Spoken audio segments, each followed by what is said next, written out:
Yo, what's up? This is Shadow Rock and ProfoWon of the Floor Gangs and Knuckleneck Tribe. It's 3 p.m. PST Monday, and you're watching the I Am Niche podcast, a Gen Xers perspective where I rant, rave, and shake my fists at basically everyone. How you doing, all? I just want to say thanks for tuning in because I am not used to doing stuff like this. Obviously, you guys know me as a dancer, and I'm usually talking about hip hop and the business of on this channel. And you can check out a lot of my past videos right here, the trades, where I talk about breaking hip hop and the business of. And the thing is, lately I've been going live. I've been putting up editorials and vlogs, and 70% of you are not subscribed, which is I'm thankful that you guys are watching. But likes are for free, and to sub is for free. Give your boy a boost in the numbers. That way we could keep doing this right here on the ProfoWon channel. And of course, every Thursday, I have the Gearheads Breakcast over there at the Gearheads Breakcast channel. You can check me out there Thursdays, 5 p.m. now, PST. And we talk about breaking and hacking movement and culture. Now that's what I've been up to a lot, obviously training and stuff like that. And before I bring up my guests and before I talk about our subjects, I want to give a shout out to our sponsors, CBD, Zen World CBD. You could get 10% off with the promo code ProfoWon. And what I'm using right now is the Zen World nano drops. You can put this in your water, or you can put this in your any drink, your coffee, and especially after a workout or when I compete, I use CBD, not THC, because I don't get high. You know what I mean? I barely drink, but I use CBD, and it is good for inflammation, good for anxiety, definitely good to relax your body if you want to go again the next day. So again, no, I'll take one right now. I'll take one right now. Zenworld.com CBD. Use promo code ProfoWon for 10% off. All right. Now I cleaned the house. Now I can start the show. So again, as you guys know, for the last about 2 months, I've been going on the Gearheads podcast. I used to do this on Facebook, right? I used to talk about hip hop and breaking on Facebook, and here a little bit on YouTube. But what I wanted to do is I wanted to kind of expand because of going on YouTube, what I call the YouTube struggle stream all stars, right? I started out seeing Duke and Dawn, and then from there I got to know guys like Primal, guys like the Tip Network, and I saw that everyone was kind of a tight niche, right? Great Pill Podcast, Angelus and them. I saw everyone was a tight niche, and then everyone's like, "Hey, you should go on YouTube and do your podcast over there." I was like, "Yeah, I've been doing it on Instagram and on Facebook for 6 years, but it's just nah, you should actually do it on YouTube because it's a good creator economy." So I said, "Okay, let's give it a try." Did the Gearheads podcast, and then it was like, "All right, well, I want to do something more. I want to do something that's a little bit outside of my box, my comfort zone." Which was and that's from watching everyone in the struggle stream all stars. And I was like, okay, what am I going to talk about? I was like, oh, I know. Let's talk about how I'm an old guy and I don't relate to anything. Because there's a lot of the conversations I would see, I'd be like, oh, I don't agree. What the hell they're talking about? And usually the demographic is they're about 30 and under. And I was like, that's not necessarily what happened. That's secondhand information that you never experienced. So let's have this conversation because it seems like millennials are talking to millennials. So I was like, okay, let's have the I Am Niche podcast, but instead of talking about just current events and politics, I was like, let's talk about pop culture and let's really get to know the people in the struggle stream sphere. So before I introduce our guest, I'm going to show you this our guest YouTube. And one thing about this guy is that he's been on. If you heard of the Lead Attorney, if you heard of the Tip Network, very insightful young man. Very insightful young man. So I met this guy through the Tip Network and Duke and Dawn, and this guy's his name is Will. He's from Atlanta, and he calls his YouTube channel Before the Billions. And what was interesting about him was like, I'm used to hip hop guys, right? I'm used to guys talking about just, music or competitions or fashion and stuff like that. But this guy was talking about tech. This guy was talking about being an entrepreneur, and that really was like intrigued me.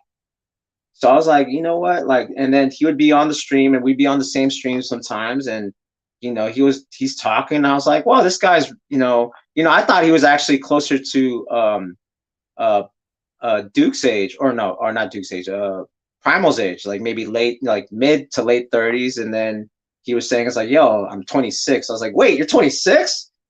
You're a young man, young man. All right. So I hit him up. I was like, yo, I need to have him on my niche, because, before I had Scott, and Scott, he's mid 30s, right? He's like later millennial. He's almost Gen X. But yo, Will, he's right at what I'm talking about. The people that I don't get, I talk smack about. And again, this whole thing is about having a conversation. So without further ado, all the way from the ATL, we got my man Will, Before the Billions. How you doing, Will? I'm doing well, Profo. How are you doing? Good, man. Glad you're here. Like I said, gave you a good intro, made sure that, like, I highlighted you and said some good things. And like I said, as we start the show, first of all, I don't know much about you, so this is like, again, so just like my audience, I'm learning about you too, right? My audience is learning about you, and I'm learning about you. So why don't you give us a little bit of history of where you grew up and how it was growing up, and first of all, what year were you born? Yeah, Right? so I was born in '95 over here Damn, in 95. I was 25. Holy crap. I was Yep. 25, man. So okay, so you're born 95. Where were you raised? Yes, I was born and raised in Atlanta, Georgia, in College Park. You may hear College Park if you are from Atlanta. So I grew up in the hood, guys, and I told myself that I needed to go ahead and take care of my family and myself, and I chose to get into computer science or data engineering specifically. So I do programming for databases for my current role, and I wanted to help others to be able to kind of get into the tech industry. So I created my YouTube channel around that, and now I have two channels. The Before the Billions channel, I actually switched from talking only about tech to now I'm doing more reaction videos and having panel discussions. And Yeah. then on my second channel, I have it's called Black Man in Tech, where I talk about just only tech discussions or things related to corporate environments.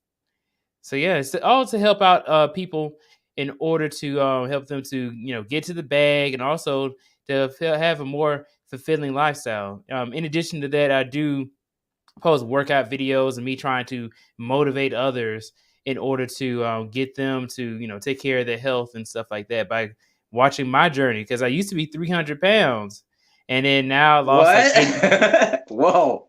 Yeah, and I lost like 80 pounds Holy after that. crap. So yeah. Dang. That's no shoot.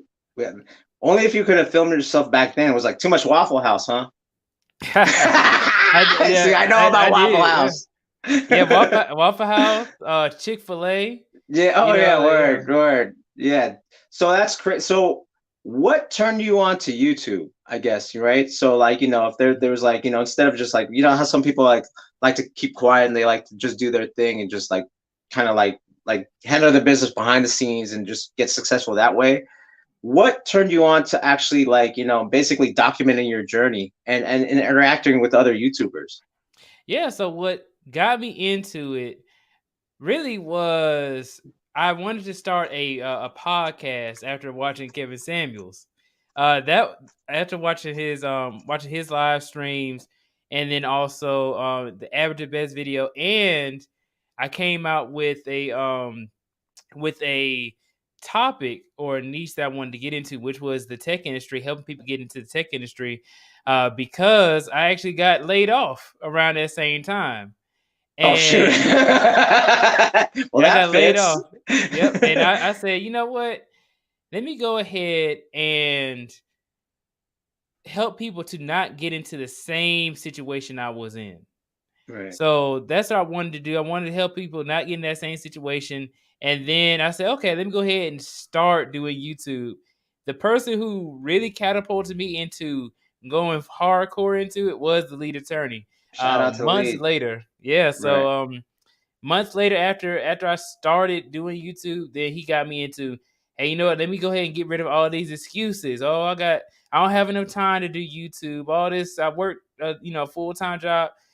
I found enough time for what I found a priority in Right. creating these Right. YouTube videos and building up my YouTube channel and building up my community. It's probably one of the best decisions I've made in the past few years. That's crazy. So, yeah. Yeah. See, that's what I'm saying. Like, you know, like I said, I was telling you behind stage, it was like kind of like when we came up, it was just kind of like you had to like meet people in person, and hopefully you're in the right circles. And you know how it goes, like this kind of like you have to politic a little bit, you know, you have to, you know, shake hands and kiss babies. And some people would call that selling out, depending on how your approach was. But the great thing about online is that you're really meeting people like that are like-minded, like maybe a little bit too much, maybe too echo chambery at some moments, right? So there's a big advantage of that. So is it within your, and this is an old man question, so did you feel like it's easier to kind of meet people through YouTube and online, like Instagram or whatever, not, and network that way versus like when you were working at a job and trying to network in person? Or do you do both? I do both. Okay, word. Yeah. So to answer your question, it's easier to do it online to network with people because it's a lot more efficient and people usually come to you for a specific reason. So they may have seen me on Before the Billions or on my other my Instagram or whatever it is, and they say, hey, you know what, I want to reach out to you, right, just like how you did.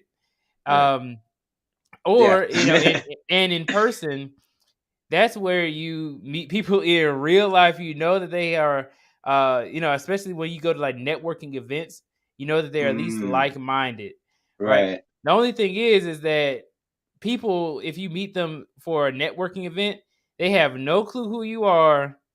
And the people who are on YouTube and all these other social media, they know exactly who you are, or they Right. know of you already. So it makes it easier to keep a conversation going or to set up something, because you have to kind of sell yourself when you are meeting somebody in person. So Right. I had to practice that. You had to practice your social Okay. skills. Okay. So that's what's leading to my question now too. Is like, you know, you're a generation that's like just knows that, just knows the online. You know what I mean? Like, Mhm. you know, you could be the quietest person in middle school and high school and not talk to anyone. Then all of a sudden you're in front of this camera and you're this like dynamic personality. But again, the same thing when they meet you in person, you're not that dynamic personality. So I'm Mhm. wondering, is like, was it something that were you this personality before YouTube and the camera, or did you have to learn how to become Will from Before the Billions? You know what I mean? Yeah. So it's two things, right? My personality on YouTube has changed to what I actually am. Like, this is my actual personality on Right, YouTube. When I first started, I was a lot more nervous and it wasn't really flowing. I had to get an on stage or on camera presence. right, So, and that's what I've been working on. Of course, like this is my actual personality. right. That speaking to you now, and Yeah, then also now what I show on my YouTube channel. right. So, yeah. No, that's cool, man. Because it's like, especially, were you in high school? Were you like, were you more social, or were you a little bit more quieter in high school? In high school, I was more social. Oh, word. So, Oh, yeah. okay. So you're already like, you know what I mean? And you were, and that's when you were 300 pounds, was in high school? No, I Oh, got to okay. 300 pounds in college. Oh shoot. All right, there you go. All Yep. right, word. Okay, but were in college, were you less social because you're 300 pounds, or you just didn't care? You're just like, hey, I'm still me. I just have a little bit more heftiness to me. Yeah, I was pretty social still. I met a lot of people. Now the only thing is I could have been more social, like Mm, joining a lot more groups. I was a part of a few groups in college, but you know what? I should have been networking a lot more. right. But hey, you know, it was a great experience. And it was like at the very end of college, like it was like in 2018, 2019 Damn. when I was that big. And then I said, when the pandemic came, I said, let me go ahead and work this weight off. Holy crap, that was only 3 years ago? Yeah, Like, man. oh, damn. I thought you were like, oh, that was like 6 years ago when I was there. I lost it. Dang. So you Pretty like, recent. yeah, that's super recent. Actually, that's super recent. But that's to me, that's a blessing of like, to me, some people are like, it was the worst. The pandemic was the worst, man. We can't do anything. Like when the pandemic happened for me, I was like, I'm gonna be in that backyard jumping rope and doing my thing. And Yep. then my skills like went like this. And the thing is like, and at the same time, I don't have like, any reason to, right? Like I'm kind of past my prime in competition, but I was like, I'm gonna like hit the, I'm gonna hit the pavement hard and just go just because I have the time to now. Like, thank God you gave me time because now I can really develop my skills in certain things. So that's really dope. Like you took advantage, you totally took advantage instead of getting depressed during the pandemic. That's dope, man. Like Yeah, good for man. you, bro. Thank you. So before we go to our next segment, I have one more question. So, okay, you lost 300 pounds. And I'm assuming that, I think that's when Kevin Samuels got big was kind of the pandemic, right? Because no one else, Mhm. no one had anything to do. So that's when he kind of blew up. Um, did you kind of model your style of going on YouTube uh, the way that KS did? Yeah, I did take a lot of inspiration from him. Even like the panel discussions. I say, okay, I'm gonna do a podcast and I'm gonna do panel discussions. Named the section discussions. And I initially started off on Instagram and then realized there was no community there because I would get like I had like 2,000 followers on Instagram. Only one person would show up in the Instagram live stream and then they would immediately leave. Right. So I said, oh, okay, live streaming on Instagram, I'm not going to get anywhere. So YouTube was going to be better because I can do all the effects, I can do all the cool stuff. Yeah. Okay. Before we get into that, I'm gonna ask you the nerdy stuff, right? Because that's the thing. Like I used to do it, and my brother used to be good at OBS, right? This is back in Mhm. UStream days. Like this is Okay. like 10 years ago. And that's one thing that what stopped me from going on YouTube because I have a decent following on Instagram. So I would have a lot of views on Instagram and on Facebook. But one thing though, it used to be if I pull up like if you check out this channel and you see some of the stuff that was from Facebook and Instagram, it's just me talking to camera to someone on the phone. So you couldn't even see that person until like Instagram Live had the connection thing. But it was still like, well, I want to watch a clip. I want to do these things. I want to react to things, but I couldn't because the technology wasn't there. So Mhm. and that was one thing that I was like, the first thing I was like, I think I asked Scott, like, how do you do that? Like, or watching Duke and Don, I was like, hey, how are you watching stuff and at the same time getting these people on? And they're like, I go, are you using OBS? It's like, nah, StreamYard. I go, StreamYard, hint, hint, StreamYard, holla at me eventually. What's that? And then once I discovered, I was like, yo, we could do mad stuff. We could like watch clips. We could just do silly, whatever. So I thought that was really dope. So Mhm. man, like, yeah. So, but you have OBS where you can actually like put like crazy, like, because like when you hit the 100K views, you put all this crazy stuff, right? Like these graphics, like bomb explosions and whatever. So talk about that. Like, did you know how to do that before going on YouTube, or did you just learn as you went along? I learned as I went along. So yeah, I had to learn OBS and now I've gotten a lot more proficient with it. Right. I had to learn how to do it, but I already knew how to do like digital drawing and Oh, artwork and stuff dope. like that. And I already knew how to do Photoshop. So I kind of transferred a little bit of those skills into using OBS because I already kind Okay. of knew how to use softwares similar to it. Okay. So See that, and that's the thing that that I was gonna say, because see, I just discovered Canva. Like, you know what I mean? I just discovered Canva, just discovered StreamYard. So I'm just new to navigating it. And it's pretty fun, to be honest. Because like I said, it's like I'm used to being in front of the camera and just talking to myself.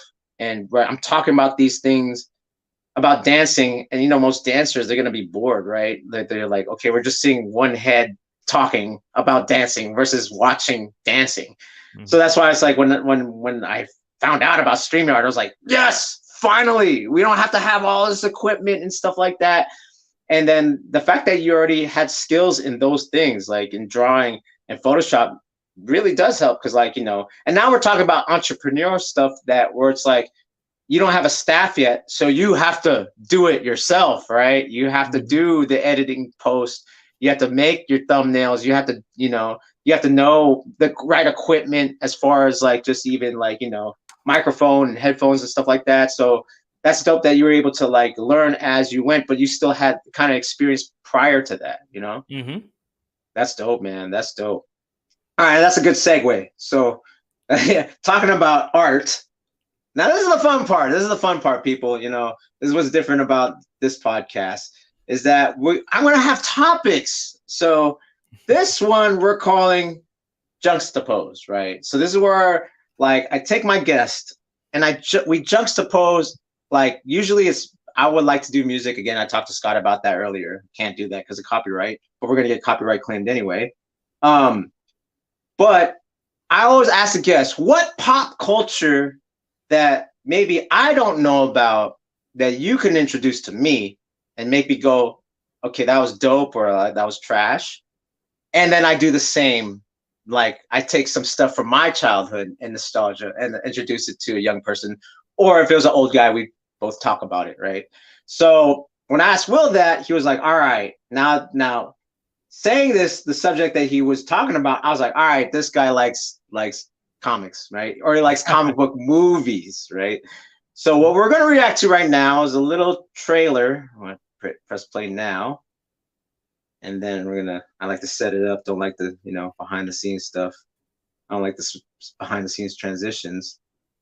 So we're going to watch a trailer right now of The Boys Season 3. So let's watch this a little bit and react. There's something wrong. So I don't know any of these characters except for like, what they say. This is Homelander, right? I believe that's Homelander. He's lost his fucking mind. And I don't know who the hell that is. And then all I know is what's his name is on the show. This guy who played Judge Dredd before. And Carl Urban. Yeah, dude, I loved him in Dredd, bro. I loved him in Dredd. No killing soups, no drinking. Yeah. Follow Hugh Campbell's orders. So right now, I just know that like we mentioned Invincible, such an asshole, right? And like people compare this kind of to Invincible, right? Because I think Seth Rogen's involved in production in both shows. Isn't this? All I know is All I know is this is superheroes, which I'm really into. And you know what? It's something funny about that. Yeah. Is that superheroes is actually a trademark that's actually owned by Marvel and DC. Oh, really? So in the show and in the comic book, they don't use the words superhero. They use the words soups because they can't use it without, incurring over their trademark. Word. See, that looks like Captain America. I don't know who that is. His name is Soldier Boy. Wow. What a trope. You have a soldier and a Superman like thing. Okay, so that was The Boys. All right. So tell me about The Boys a little bit. So you're kind of upping me and educating me on about The Boys.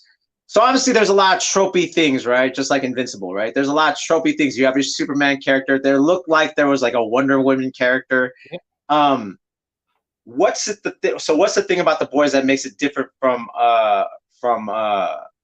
Invincible, for instance? Okay. Yeah. So there's some huge differences outside of it being gory. right? Yeah. Okay, Like so most that's of what them, that's what brings me into. I'm like, yeah. I was like, when I saw Invincible, I was like, all right, this is what I'm talking. The gore. Give me the gore. This is Gen Xer, you know, anti-establishment, angry person. Give me the gore. And that's why I'm surprised I never got into this show. So yeah, continue. The difference between Invincible and The Boys. yes. So they both follow the same tropes. They are trying to do like a satire of comic Right. books such as Marvel and DC. Right. And even in Invincible as well, they cross over with certain in the comic books. They actually cross over with certain Marvel and DC characters, such as Invincible meeting Spider-Man and also Spawn as well. Right. So Right. from Image Comics. Yeah. And Yeah. and with that, the difference between Invincible and The Boys is that Invincible has a whole ton of superheroes that are superheroes from like birth or from like some sort of happenstance, more similar to what comic books are. Right. And the thing is that they aren't necessarily going to be corrupt. In The Boys, this is going to be okay. Almost every single superhero is Oh. either corrupt or Okay. weird or something like that in real life, but Oh, then okay. but they're all doing it for the money. So Right. that's the biggest differences between the two, in Okay. addition to there being outworldly things going on in Invincible, where you have aliens and stuff like that. And The Boys, it's more humans having conflict with each other. Got And it. you just so happen to have humans with superpowers. No aliens, no anything like that. Just all humans. And that's why one of the main characters, Homelander, as we saw in the trailer, is such an issue because nobody is as strong as him, and there's no threat that is as big as him. Got it. But he's all being reined in by the attention and the love and admiration from the people.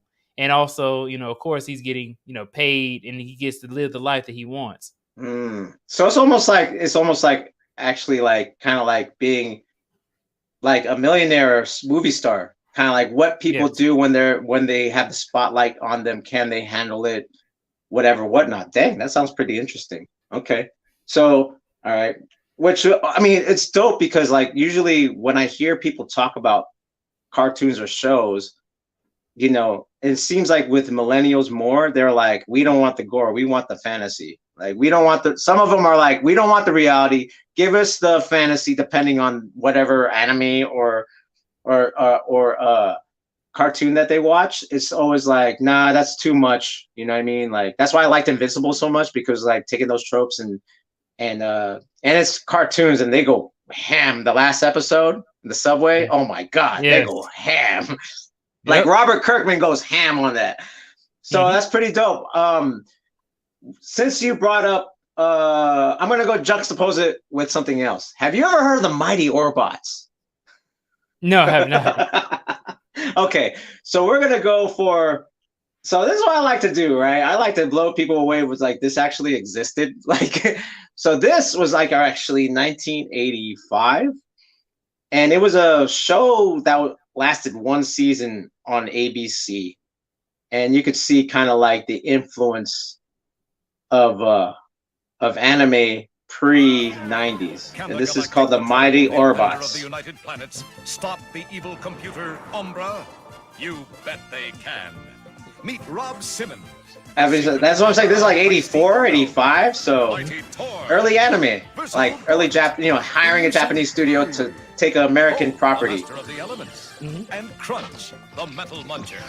Super robots. Man, I would have loved this show. Dude, it didn't last. It died like one season. Orbots, champion of the And universe. they're all robots that basically formed into a giant robot, just like Power Rangers. Okay. Cause these love Autobots too. Yeah. They were trying to compete with Transformers, right? Like the Americans were like, "Hey, let's try it. Like Transformers is big, Voltron's big." And the animation was excellent for back then too. Yeah. You know, the intro always has like their characteristics. And the thing is, like, it's funny because they had secret identity. The robots had secret identities. How do they have secret identities? They would change more angular shapes when they were like right before they.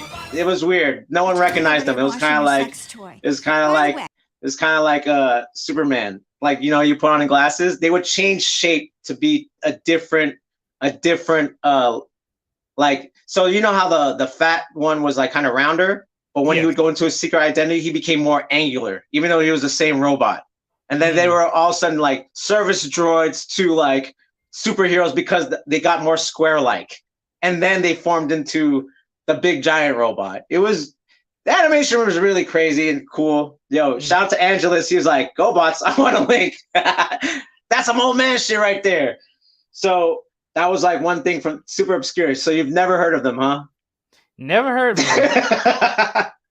The Mighty Orbots. Yeah, man. See, that's what I'm saying. That's what makes this show fun. I really go in. Like, I just like to like show young kids some different stuff.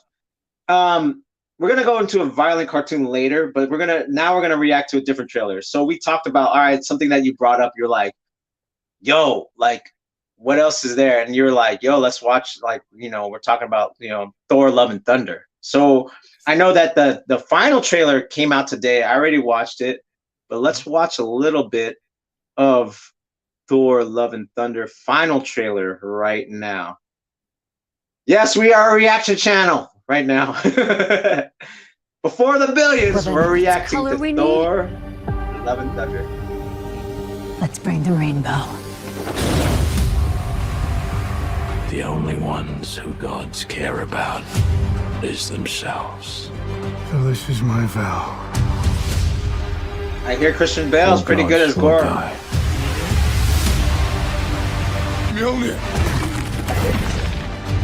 So that's the ex-girlfriend, is it? Have you seen this trailer? No, not yet. Okay, word. 4 years? 8 years, 7 months, and 6 days. Give or take. Dang. You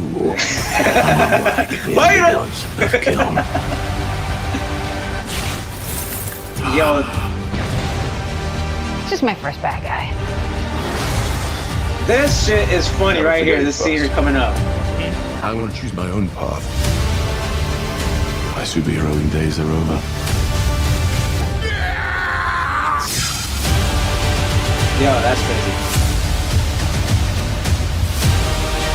Remember what I told you? You ever feel lost? Come on, Disney, give us a break. Just look into the eyes. No of the people copyright that you claim. love.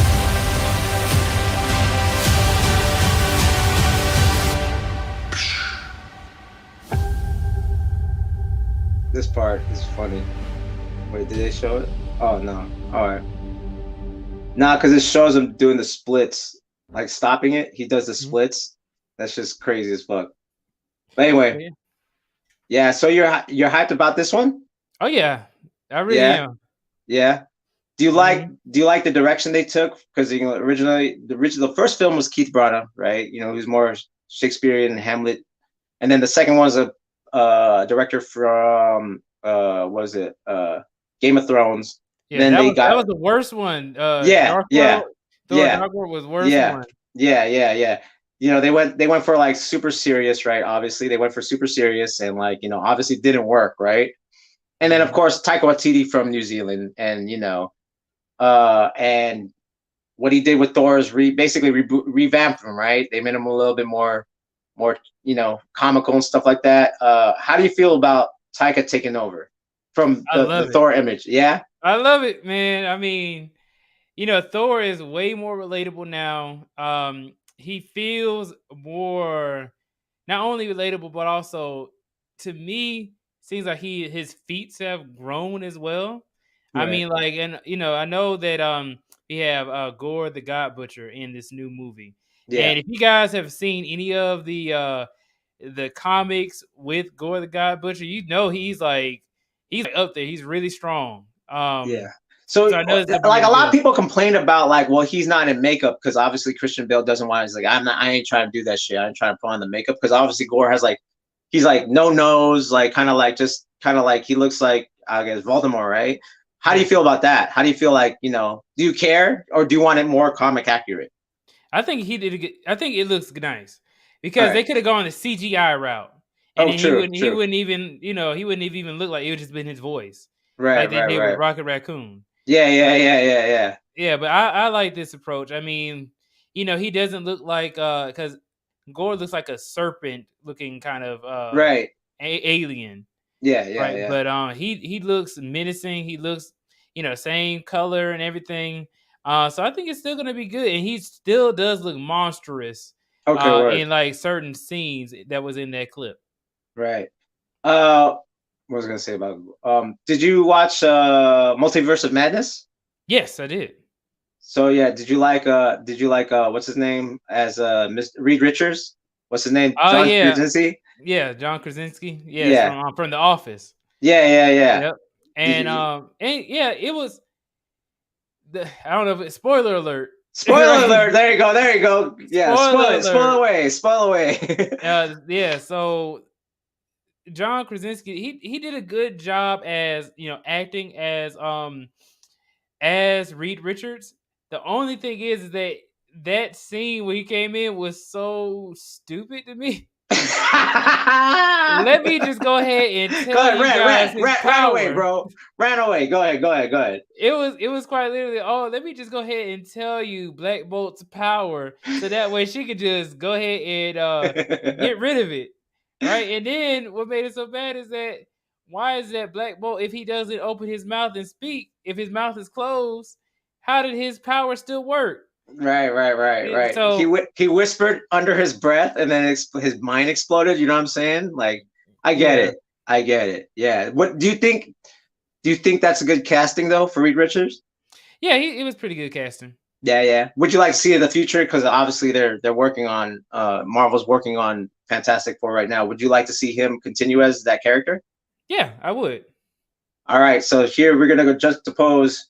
But did you know that Marvel had a contract with Hanna-Barbera before? Oh, really? Aha. So that's the thing. So Hanna-Barbera, if you guys don't know, Hanna-Barbera obviously produced like Scooby-Doo. They produced the Flintstones, right? The Jetsons, right? So I'm going to introduce young Will here to the Hanna-Barbera Hour that happened in 1979. So let's check this out. All right. Hopefully it's not playing too much right here. So let's rewind it a little bit. The Thing TV show. Oh yeah, you can tell this from the 70s. He puts his rings together, boom, he becomes the Thing, Benji Grimm.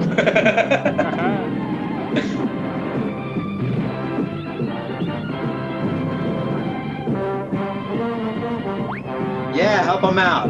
He looks weird.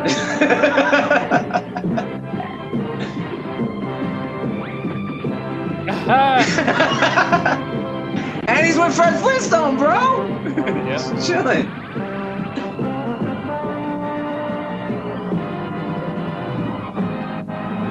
Yeah, shake hands. Did you ever see that before? Never. Are you glad you see it now? Would you want to watch that movie? Now, I actually would. I would watch it, but the thing is, I bet you that the Thing in like the Fantastic Four would actually wish his powers worked that way. Yeah, right. Yeah. Yeah, because he's like, his whole thing is that he hates the way he looks. Right. It hurts his chances of dating and stuff like that. Right. I would guarantee he would have preferred the rings to just turn it on and off. There you go. Nah, it's mad funny because I think I was like, I was 4 years old when that show. And I remember coming on. That's why I remember. I was like, and then when I actually saw the Fantastic Four, I was like, where's his rings? Where's his rings? Like, he can't change back, and he's not a teenager. He's like a big old dude. Okay. Yep. But I went with it, but yeah, man. So that's dope. That's so I was like, I wanted to shock you with that. Did you know there was a Godzilla cartoon? Yes, I did. Okay, you know about that one. I think there were several Godzilla cartoons. Yeah. But I was talking about the one in the 70s because it was like kind of all in the same thing. All right, dope. So okay, so I showed you the Thing cartoon. We talked about Thor Ragnarok. Before we get to what's the deal, I want to go back to kind of like I want to go back to kind of violent stuff, and because like I said, like like when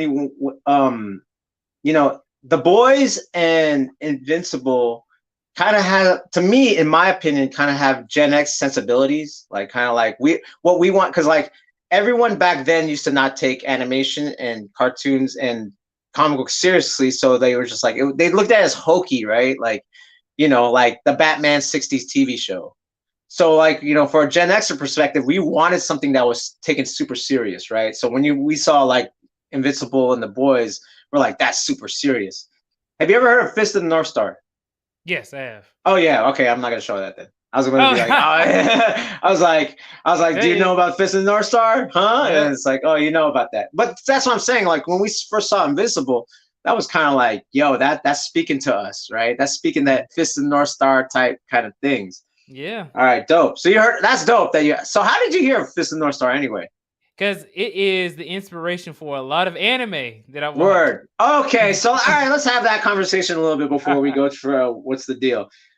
Actually, let's segue to what's the deal. So that's one thing. It was very rare, like back in the day. I was telling Scott when he was on the show that so in San Francisco we have a place called Japantown, and the only way you could go to get anime was this shop called Japantown Video, where there was actual imports, and the only way we could get like laser discs and VHS or beta tapes was going to the store. That was our only way of getting it. And this is late 70s, early 80s. Why do you think is the draw of anime now? Because right now it's like they'll fight me over if I say like Dragon Ball sucks or Pokemon sucks. People are gonna fight me over that. Like, what? How could you say that? So before we get into like part of what's the deal? What's the deal with millennials and anime? Yeah, the thing is that we had a lot more access to it. So now you see a lot of people who watch anime. You brought up Dragon Ball, right? You brought up Pokemon. They're still around. Right. And they are heavily marketed now because now not only is it easier for us to see anime and get it on a streaming platforms and stuff like that, especially with Netflix coming out with a lot of original anime as well. And then everybody uses a lot of people use Netflix. Right. But with that, we actually grew up with it too. We grew up watching it.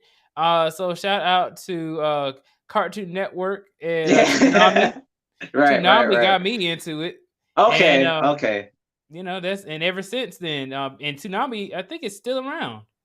Yeah, why do you think it supersedes everything else though? It seems like the dominating force is anime versus like Japanese anime versus like maybe the only things that we have that's American culture is like the Marvels and DCs, right? So like original IP is kind of hard to come by, and seems like all the kids love like you name it, like Attack on Titan, Death Note, like even American companies, like even like the last Avatar, the Last Airbender is an American idea, but it's like, yo, we need to make it anime, right? What do you think is the draw? Like, what it's like, because now you have like a million people trying to be Japanese, but they're not. Do you know what I mean? Like, What's up with that? So what's up with that? Yeah, I mean the draw is the thing about it is that we have the Marvel, the DCs, and the animes. I think that it is the storytelling is extremely good for a lot of anime, and that's what brings a lot of people in addition to action, and especially with young men. We love action, shows and movies. It's almost like if you see a fight, it's like, why wouldn't you like that? Right. So, and then also you have people are trying to make it more cool now. I mean, you even hear it in rap music where they bring up anime.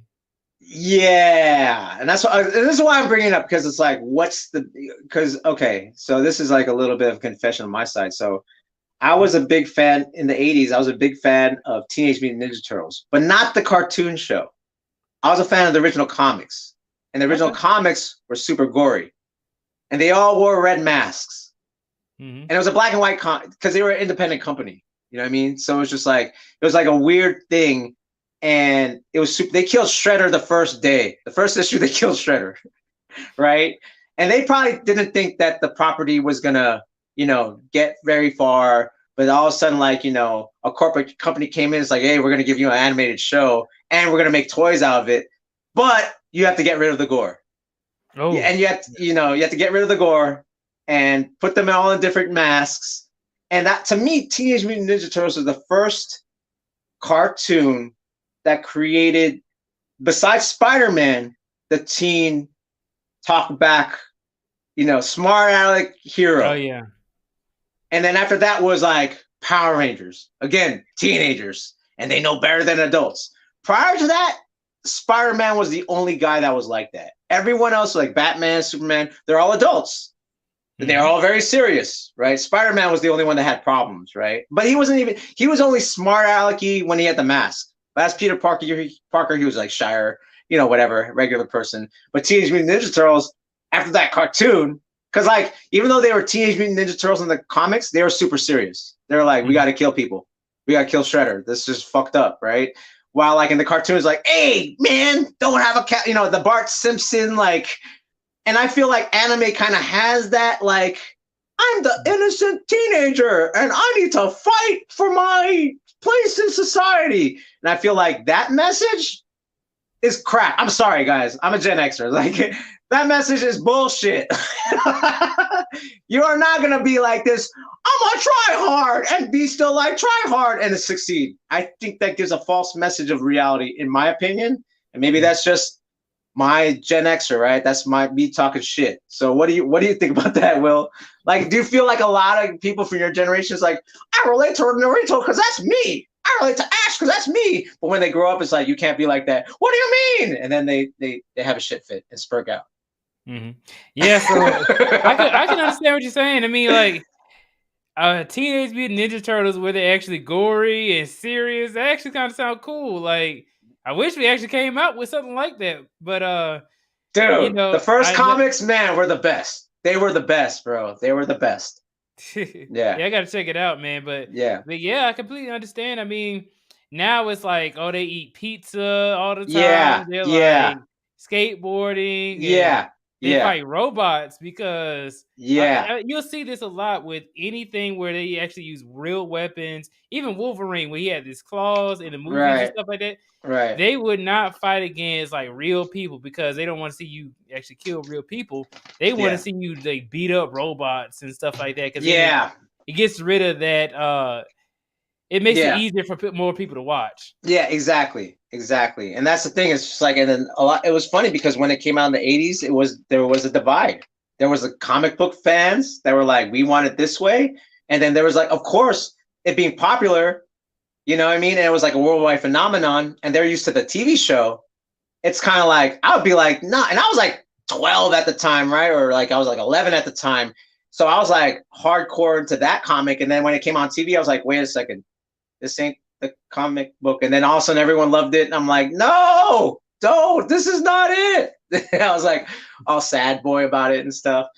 But yeah, man, check out the comic. Actually, there's a movie called, it was the final movie of the 2000s cartoon that aired on Fox called Turtles Forever. And what they do is they made the first cartoon about multiverse. And they actually have the 80s cartoon Turtles with the 2000s Turtles, and then the original comic Turtles all interact together. And everyone was scared of the comic Turtles because they were too hardcore, because they were kind of like, let's kill everyone. They're like, what the hell? Like, you guys are way too serious. It's dope. It's called Turtles Forever. You guys check it out if you want to see, because you'll have a taste of and they even make it black and white, like the comic book. They animate them black and white. They're not colored. So it's like, it's pretty dope. They call it Turtle Prime which was like the universe because it was like the main creation and stuff like Right, that. comics. Okay. Yeah, it's a dope. It's a dope movie. But no, dude, that's a dope conversation you had or description of it. But why do you think that it's a negative influence of these, like, you know, and the anime? It's like this man-child figure, right? It's a man-child figure, right? Like you look at Ash, you look at Naruto, you look at these people, and they're very man-childish, very like, you know, only, you know, I guess you would say beta, you know, like, but then they achieve these, like, you know, they grow up, but they don't really grow up, because even like in Star Wars, right? Luke Skywalker is that character, but then he gets very serious and grows up. But it seems like these characters stay men children, right? What's up with that? What do you think do you think that really influences a lot of people that do, even adults, right? They're like man children, right? Like, do you think that influences them in their decisions? Like you said, even rap music talks about anime. Like, you know what I mean? Like, what's your feelings on that? Yeah, so I think that they want to pander to children more so than anything. That's why you see Ash from Pokemon. He never gets any older. I think he's like either 10 or 12 years old, something like that. 10 years old. Right.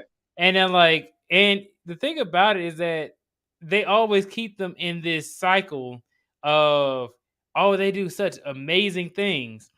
Ash, for an example, he used to get on my nerves because he would never win anything. He would always come up to the goal, and then he would lose. And I'm like, oh my gosh, you get up to the champion, he get up to the final boss, and then he always loses. And they kept doing it for over 20 years. So yeah, that's what I'm saying. Like, 20 years. I'm like, hey, Ash is older than me. Right. Yeah, but he looks younger. Like, what the hell? But that's what I'm saying. Like, do you think that I mean, I get it for story-wise, right? Because it's almost like, you know, like the sitcom with the couple. You don't want them to get together because you always want that, you know, you always want them separate in a sitcom, right? And they don't want any growth. And I think the only anime that probably has kind of growth, but they changed the title, was Dragon Ball, right? Because Dragon Ball, Goku, that was originally the story of the Monkey King, right? The Chinese story of the Monkey King, right? He's on a cloud, has a staff, has a monkey tail. Yeah. But then it became Dragon Ball Z, and he grew up, right? And then became the Superman story all of a sudden, right? Yep. Different planet. All of a sudden, he's a different planet.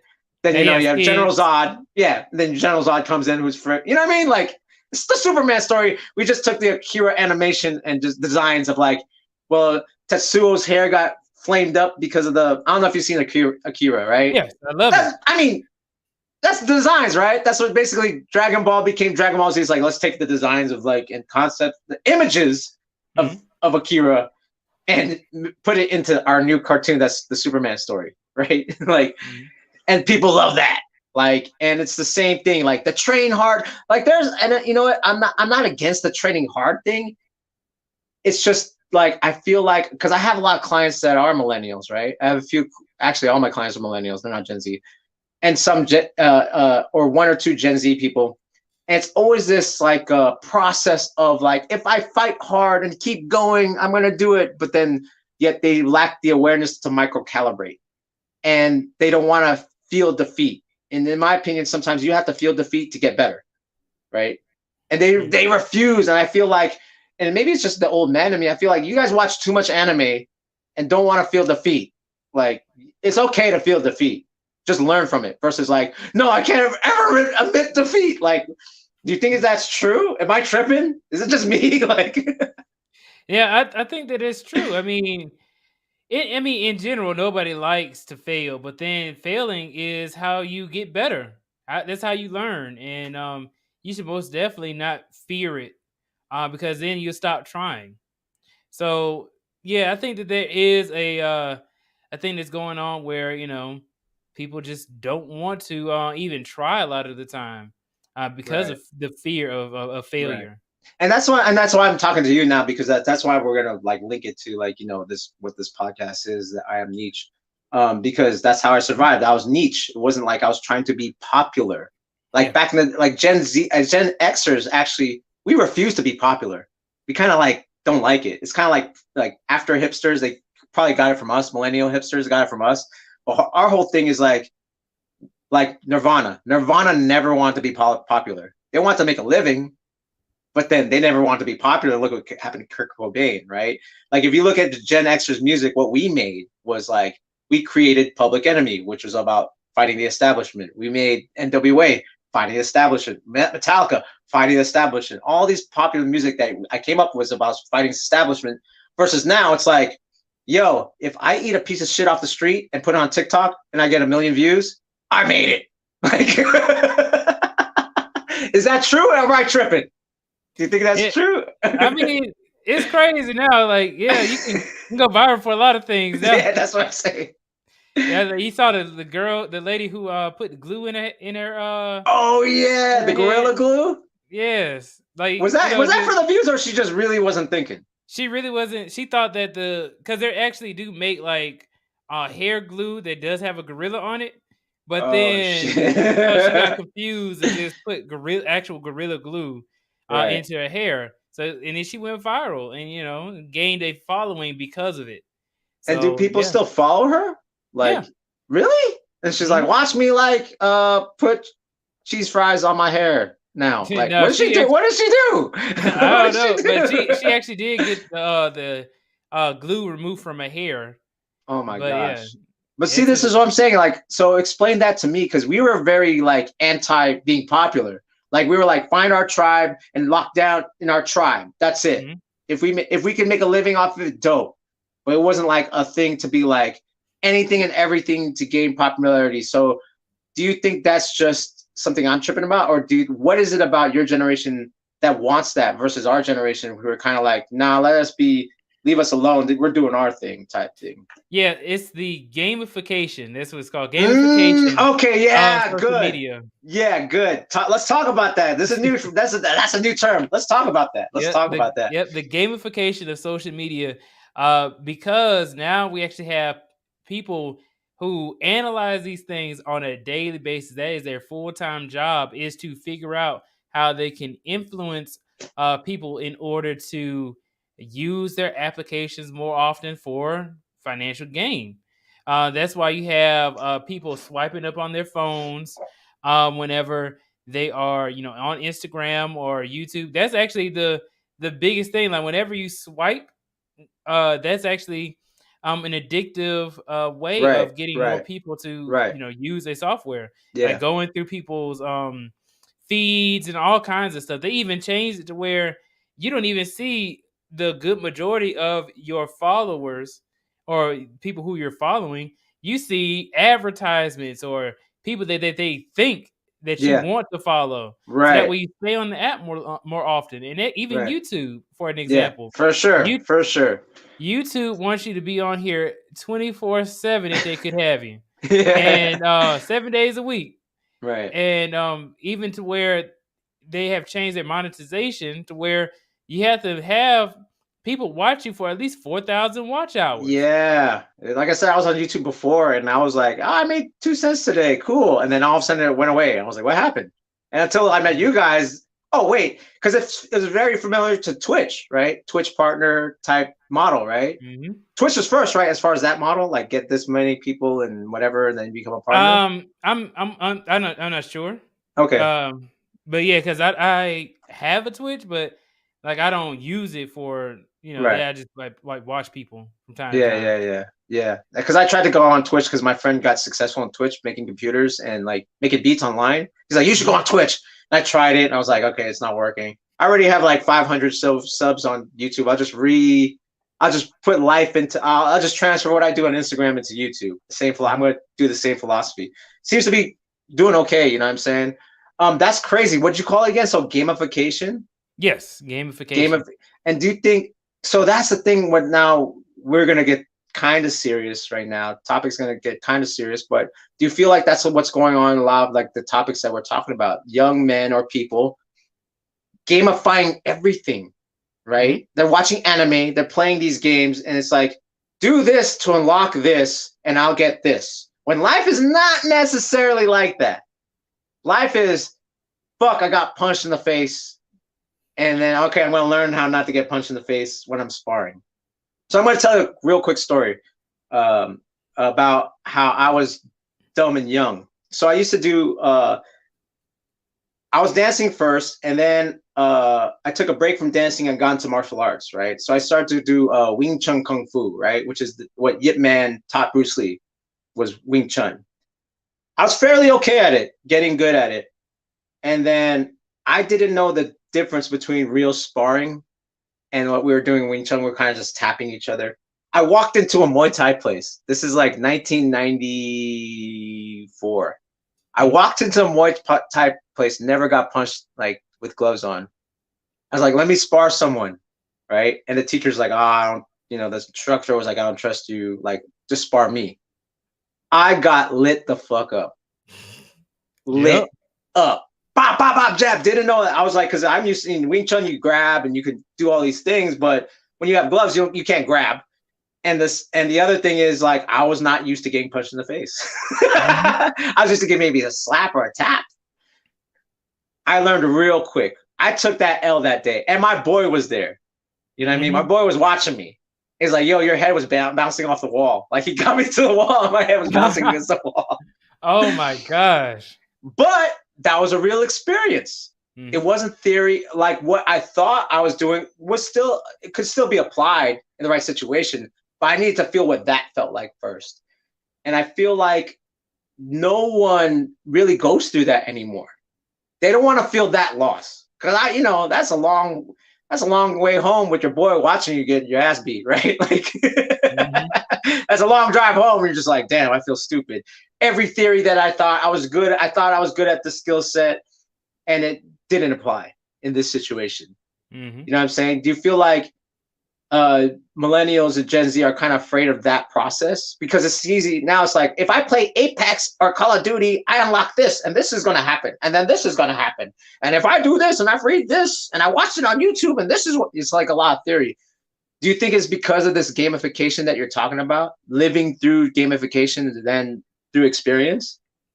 Yeah. So gamification. I mean, you could also make the argument and say you could gamify training yourself on, learning a specific skill.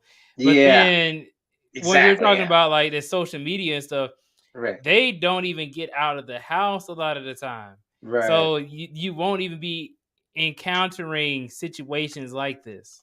Right. Now, of course, not everybody, but I want to say, like, it's easier to stay in the house, get on your phone in the app, and just sit there on TikTok, Instagram, YouTube for hours and hours and hours than it is to get out there and get active. Right. So whenever you bring it up that you learn Wing Chun, Kung Fu, right? And I used to watch Ip Man all the time. Yeah, Donnie Yen was awesome, man. When he came in. And I think that it's one of those things where we need to get out more often, need to be able to get these experiences. But yeah, I think that gamification on the phone and stuff like that does affect their ability to make better decisions and stuff like that as well. Right. Yeah, and that's the thing is, as Grover would say, it's like, I think our generation, Gen X, kind of messed up because we didn't mentor you guys enough. You know what I mean? Like, we're kind of like absent. We're present online, but we're not present in person. You know what I'm saying? And again, this is why the I Am Niche podcast is kind of just, for that kind of like, cause, a lot of us don't really talk if you think about it. A lot of us that are Gen Xers, we really don't talk about. We just kind of like create stuff, but we never really are in the conversation as well, right? We're kind of just watching you guys go, yeah, you guys are fucking up. Like, we're not really going, you know what I mean? To ourselves, we're like, these guys are fucking up. We're not really like, hey, young man, come here and like, let's have a conversation, right? So that's another reason for this podcast. We're about to wrap it up, but before we wrap it up, let me bring up one more clip. I think it was fun because you were talking about Donnie Yen. Did you know that Donnie Yen lived in Boston in the 80s? No. Yeah, he actually studied in America. And since we're talking the 80s, right? Then, we'll see Donnie Yen dance. He's actually breaking in a kung fu movie. Uh-oh. That's Daniel. That's Daniel. Oh my god. Talk about 80s cheese.